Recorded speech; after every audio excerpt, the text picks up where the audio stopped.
আজকে বাসায় খ্যাপসা রান্না করার একটা পরিকল্পনা ছিল। কাটাকাটি শুরু করছি, তারপরে এই যে মাংসগুলো ভেজে নিচ্ছি। আমরা মূলত আসলে খাসির খ্যাপসা না, মুরগির খ্যাপসা করব।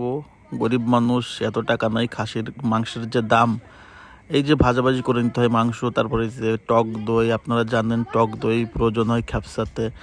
তারপরে এই যে একদম ভাজাভাজি চলতেছে, একদম মাংস বড় বড় লেগ পিস। ওহ মাই গড, জিভায় জল চলে আসতেছে দেখা।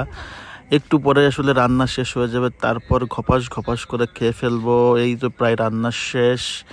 দেখেন খাবারের লুকিংটা just wow, wow and wow. এই খাবার দেখলে আসলে পৃথিবীতে কোনো মানুষ ডায়েট করতে পারবে না, একদম পুরো ডায়েট ছাড়াই খেতে হবে। খাবারের লুকিংটা দেখেন, মাংসের পিসগুলো দেখেন, একদম পুরো সলিড। দেখলেই মনে হবে যে ঘপাস ঘপাস করে খেয়ে ফেলি।